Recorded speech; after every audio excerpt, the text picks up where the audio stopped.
Black Friday is a phenomenon that originally started in the US, and in the UK we brought it over in about 2010, and it has been growing and becoming more of a phenomenon since then. But what I'm going to talk about today is what you should be doing as a brand if you are playing into Black Friday before, during, and after the event.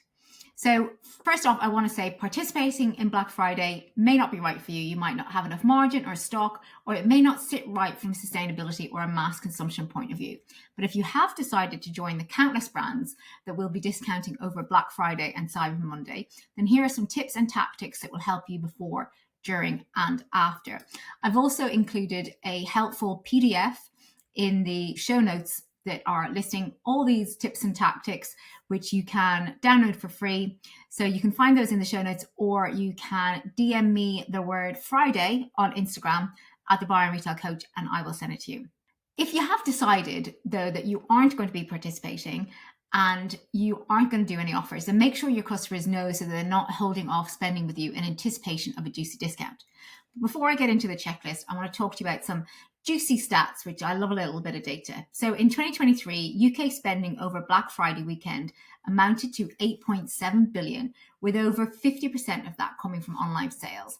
And based on US figures, it's expected to increase approximately 2% for 2024 on 23 spending. It increased 7% in 2023 on 2022 spending. So if you think as well about the mentality of the customer at the moment, cost of living crisis, and everyone always loves a bargain.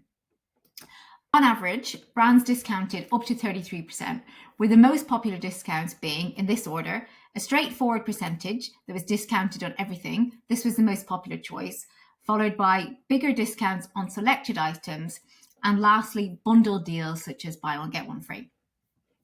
Black Friday is a great opportunity for you to boost your sales, launch new products, gain new customers, and drive sales on slow selling stock. So it's about making it work for you. A key thing to note as well is it encourages repeat engagement and repeat purchasing, with 84% of consumers stating they would be more likely to shop again with a retailer after a good Black Friday experience. So let's start off with the before. So before Black Friday, and like I said, I'm going to talk to you about before Black Friday, during Black Friday, and after Black Friday. So you want to create your offers and your discounts to decide which products you're going to discount and create your tiered offers for different spend. And you might create tiered offers for different spending levels. You might want to look at bundle deals. So it's really looking about what are the problem areas that you want to get rid of or really reduce your stock holding in those areas, and what is going to be the most effective way for you to do that.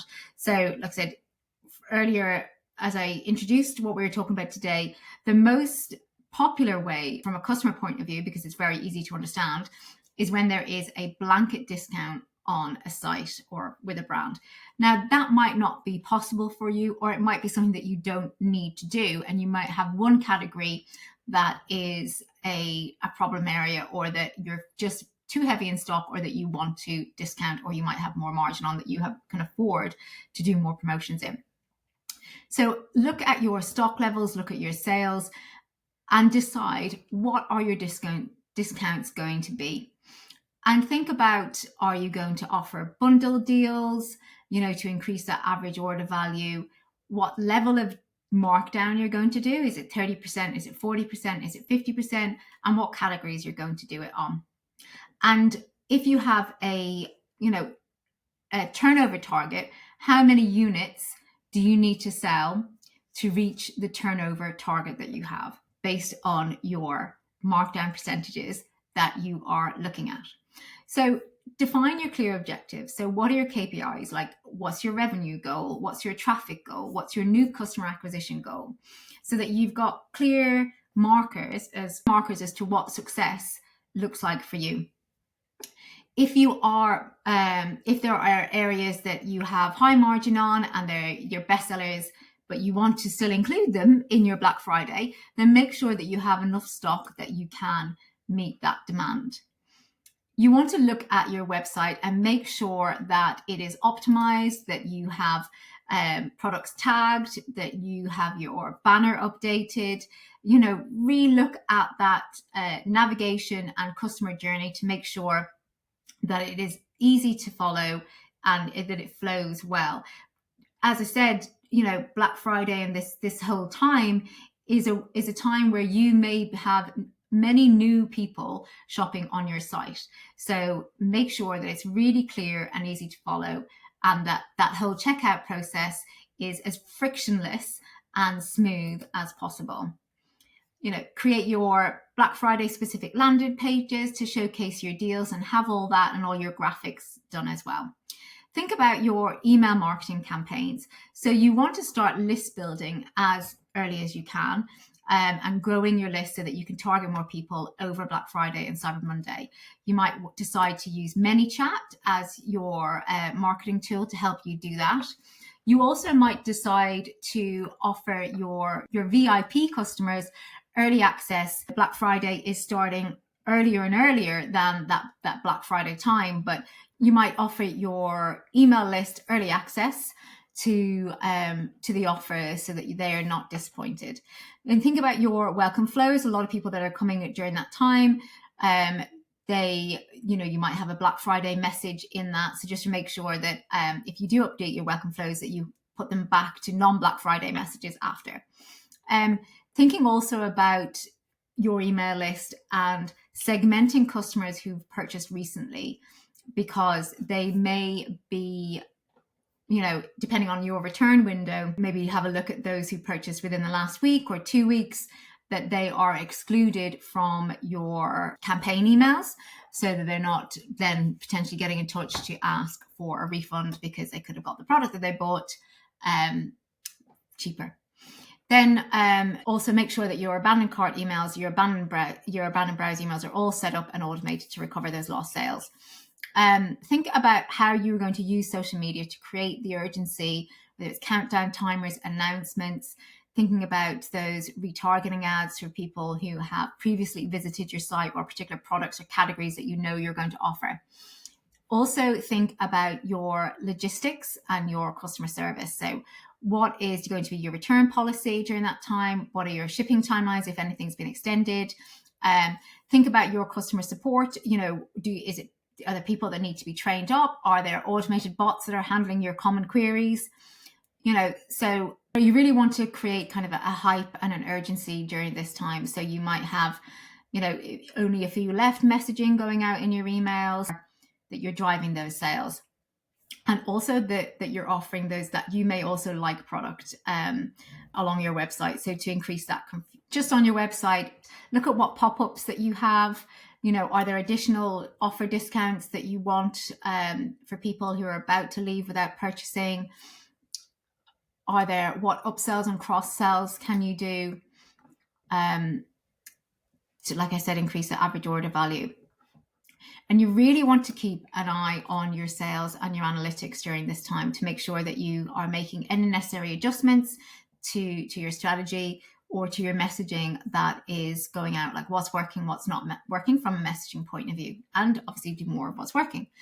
You might decide that you want to adjust your ad spend to capture more sales depending on how your results are coming through.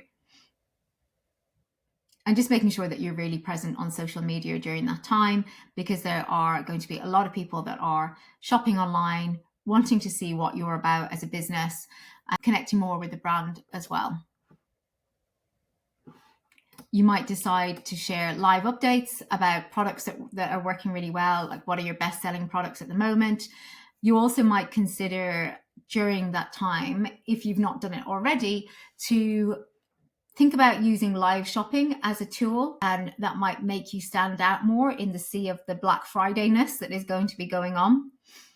And then also from an email point of view, those main Black Friday messages that you want to send out, resend those to those that haven't opened them to try and get your message across. Now, that kind of covers your before and during.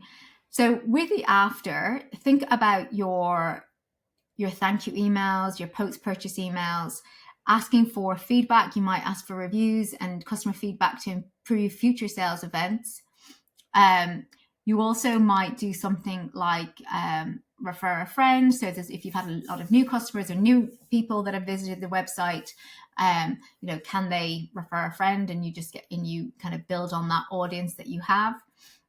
Thinking about doing an email sweep, like right on that Cyber Monday, maybe the Tuesday, for those that browse but didn't buy. So that like one last discount to try and capture that sale, and giving them a timeline on that discount as well. If you did change your welcome flows to be Black Friday specific, then change them back, and also your banner and your your homepage as well.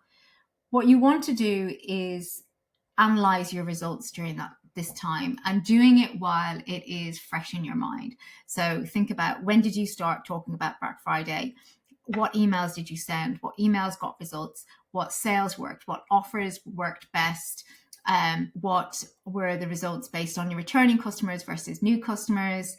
If you did campaigns, like your email campaigns, how did they work? Your social campaigns, what worked, what didn't?